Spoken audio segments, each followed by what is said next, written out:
अरे बच्चों, आज के वीडियो में हम नए टॉपिक के साथ प्रस्तुत हैं। और आज का हमारा टॉपिक है रक्त, ब्लड, जो कि हमारे शरीर में पाया जाता है। तो पहले इसके एक थोड़ा सा महत्वपूर्ण बिंदुओं पे बात कर लें, इसी में हमारा परिचय भी हो जाएगा रक्त का। रक्त एक तरल संयोजी ऊतक है। अ, यानी ये द्रवावस्था में पाया जाता है जो है। और मानव शरीर में 5 से 6 लीटर रक्त होता है। और रक्त का जो ये मात्रा होती है, ये हमारे भार का लगभग 7% होती है। और रक्त का पीएच मान 7.4 होता है। यानी सात आप जानते होंगे, 7 से कम अम्लीय मान होता है। 7 से अधिक जो मान किसी का आ जाता है तो वो क्या होते हैं, क्षारीय होते हैं। और जिसका 7 होता है वो क्या होता है, उदासीन होता है। तो इस हिसाब से आप कह सकते हैं रक्त का पीएच मान ये बहुत पूछा जाता है एग्जाम में, कि कितना मान होता है, 7.4। यानी ये रक्त कैसा होता है, क्षारीय होता है। और अम्ल और क्षार इसके बारे में बृहद हम लोग पीछे पड़ चुके हैं जो है। तो यहाँ ज्यादा हम चर्चा नहीं करेंगे। महिलाओं में पुरुषों की तुलना में आधा लीटर रक्त कम होता है। रक्त के अध्ययन को हम हिमेटोलॉजी कहा जाता है। और रक्त निर्माण की प्रक्रिया को हीमोपोइसिस कहा जाता है। ये एक सामान्य रक्त के बारे में जानकारी रही जो है। और फिर आगे हम बात करते हैं इसके संगठन के, किस प्रकार रक्त संगठित हुआ है, हमारा बना कैसे है। रक्त के भाग, रक्त के दो भाग होते हैं। यानी दो चीजों से मिलकर ये रक्त बनता है। अभी पीछे हम लोगों ने वयस्क में जो है 5 से 6 लीटर रक्त की मात्रा पढ़ चुके हैं।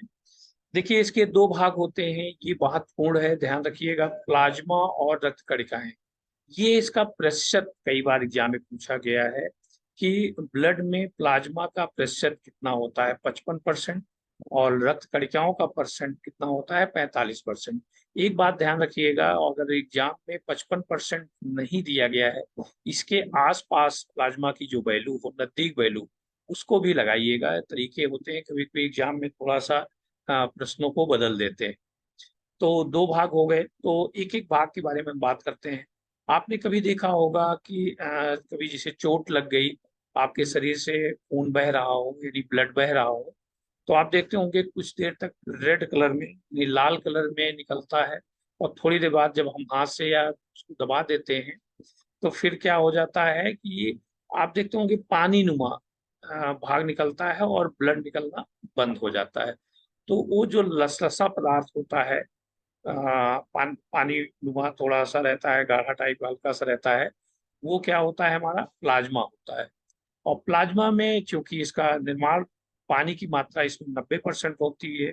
और इसमें कुछ और पदार्थ भी मिले होते हैं, जैसे प्रोटीन 7%, नमक 0.9%, ग्लूकोज 0.1%। यानी ये प्लाज्मा का संगठन हो गया। प्लाज्मा कैसे बनता है, इसमें सबसे ज्यादा भाग क्या होता है, पानी, ये भी पूछ लिया जाता है। और प्रोटीन की, नमक की, ग्लूकोज ग्लूकोज की मात्रा, ये भी आप परसेंटेज ध्यान रखें।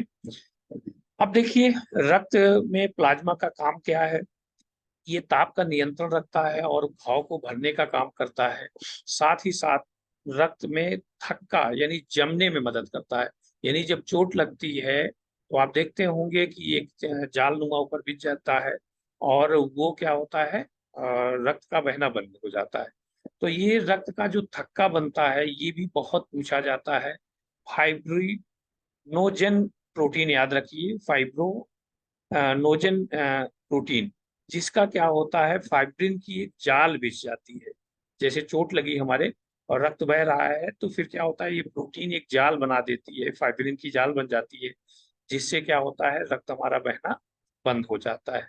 एक महत्वपूर्ण बात और भी याद रखें, प्लाज्मा में से फाइब्रिनोजन नामक प्रोटीन निकाल लिया जाए, तो जो शेष भाग बचता है वो प्लाज्मा का क्या कहलाता है, सीरम कहलाता है।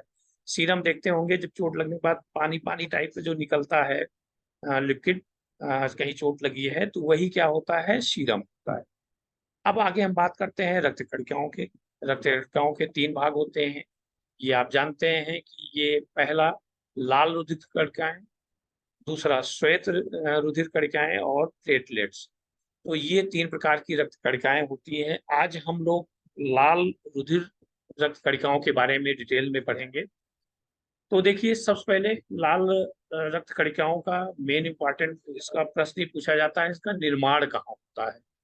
तो ये बहुत जरूरी चीज है। बोन मैरो याद रखिए, अस्थि मज्जा, आप पीछे आप जानते हो रीढ़ की हड्डी होती है, वहीं पर ये पाया जाता है। और अस्थि मज्जा जहाँ की हमारे आरबीसी का यानी लाल रक्त कणिकाओं का निर्माण होता है। और इसका दूसरा नाम इरिथ्रोसाइट्स भी कहा जाता है। इरिथ्रोसाइट्स ये भी पूछा जाता है। इरिथ्रोसाइट्स लाल रक्त कणिकाओं का दूसरा नाम क्या होता है? इरिथ्रोसाइट्स। अब देखिए, निर्माण अस्थिमज्जा में हो गया और इसका मृत्यु कहाँ होती है? प्लीहा, स्प्लीन याद रखिए, आरबीसी का कब्रिस्तान भी कहा जाता है। ये इसका निर्माण अस्थिमज्जा में और इसकी मृत्यु कहाँ होती है? जो है प्लीहा में होती है। और इसको निर्माण में सहायता किससे मिलती है? प्रोटीन, विटामिन से, विटामिन बी 12 और फोलिक एसिड से। जायज बात है, अगर हम अच्छे किस्म प्रोटीन यानी साग सब्जी और पनीर, दूध ये सब खाते रहेंगे तो हमारी आरबीसी अच्छे से निर्माण होगी। और इसमें केंद्रक नहीं पाया जाता है, ये भी बहुत पूछा जाता है, ध्यान रखिएगा। आरबीसी में केंद्रक नहीं पाया जाता है क्योंकि कोशिका सेल होती है ना, ये भी रक्त कोशिकाएं होती हैं। तो रक्त कोशिकाओं में केंद्रक पाया जाता है, कोशिकाओं में। और कुछ कोशिकाएं ऐसी होती हैं जिसमें केंद्रक नहीं पाया जाता है। लेकिन ऊंट और लामा को, कैमल और लामा को छोड़ दिया जाए, उसके आरबीसी में क्या होता है कि केंद्रक पाया जाता है। इनका जीवन काल लगभग 100 से 120 दिन होता है। यानी आरबीसी का निर्माण हो जाने के बाद ये लगभग 100 से 120 दिन तक जिंदा रहती हैं और उसके बाद प्लीहा में जाके इनकी मृत्यु हो जाती है। कुछ महत्वपूर्ण बातों को भी जान लें। भ्रूण अवस्था में यानी जब हम गर्भ में होता है यानी पेट के अंदर जब होता है शिशु, तब जो है उसके में के अंदर आरबीसी का निर्माण कहाँ होता है? लीवर और प्लीहा दोनों में होता है। लीवर तथा स्प्लीन, स्प्लीन मतलब प्लीहा में होता है। और इसमें एक चीज और ध्यान रखना है कि ब्लड का लाल जो आरबीसी होता है इसका रंग लाल दिखाई पड़ता है। तो ये पूछा जाता है किस प्रोटीन के कारण? हीमोग्लोबिन, ये बहुत फेमस है नाम, ये अच्छी तरह जानते होंगे। हीमोग्लोबिन के कारण क्या होता है? हमारा रक्त लाल दिखाई पड़ता है। और हीमोग्लोबिन में लौह मात्रा, लौह एस पाए जाते हैं। यानी इसमें कौन सा प्रोटीन पाई जाती है? ग्लोबिन लौह युक्त प्रोटीन पाई जाती है। ये भी पूछा जाता है किस प्रकार की प्रोटीन पाई जाती है? ग्लोबिन लौह युक्त प्रोटीन पाई जाती है। और इसका कार्य क्या है? ऑक्सीजन और कार्बन डाइऑक्साइड से संयोग करने की क्षमता रखता है। यानी क्षमता जो डेवलप करती है वो ये लौह, ग्लोबिन लौह युक्त प्रोटीन करती है। और देखिए, हीमोग्लोबिन में पाया जाने वाला जो आयरन कंपाउंड होता है यानी जो लौ यौगिक होता है उसका नाम होता है हीमेटिन। ये सब बहुत महत्वपूर्ण बिंदु हैं। इसका आप स्क्रीनशॉट भी ले सकते हैं और इसको कहीं कहीं आप नोट कर लें जो है। आगे अब इसके कार्य की बात करें, लाल रक्त कणिकाओं का कार्य क्या है? इसका प्रमुख कार्य है शरीर की हर सेल में यानी हर कोशिका में ऑक्सीजन पहुंचाना तथा कार्बन डाइऑक्साइड को वापस लाने का काम आरबीसी करता है। आप लोग को मैंने इसके पहले वीडियो में श्वसन मैंने बताया था जिसमें कि हमने डिटेल में चर्चा किया था कि हमारी ऑक्सीजन रक्त के सहारे कहाँ कहाँ पहुंचती है। आप उस वीडियो को देख सकते हैं। वो हमारे रक्त के सहारे से ही ऑक्सीजन हमारी कोशिकाओं में पहुंचता है, जहाँ माइटोकॉन्ड्रिया में पहुंचकर भोजन का विखंडन करती है जिससे हमारे शरीर को ऊर्जा प्राप्त होती है जो है। आगे बात करते हैं, ये महत्वपूर्ण बात ये है कि सोते समय हमारे आरबीसी की मात्रा क्या होती है? 5% कम हो जाती है। और जब हम ऊंचाई भी जाते हैं, 4200 मीटर ऊंचाई पे जाते हैं, तो हमारी आरबीसी की मात्रा 30% वृद्धि हो जाती है। और आरबीसी की संख्या हीमोसाइटोमीटर से ज्ञात की जाती है। और ये इसकी कमी से जो होने वाले रोग हैं उसको भी आप समझ सकते हैं। अ, आप जानते हैं इनीमिया रोग आपने समझा सुना होगा, रक्त अल्पता जिसे कहते हैं।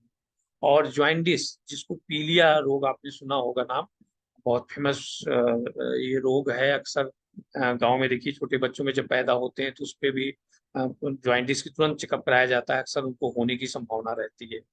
तो ये महत्वपूर्ण पॉइंट्स आप रक्त के बारे में याद रखेंगे। अगले वीडियो में हम इसके अगले भाग में श्वेत रक्त कणिकाओं और प्लेटलेट्स के बारे में बात करेंगे।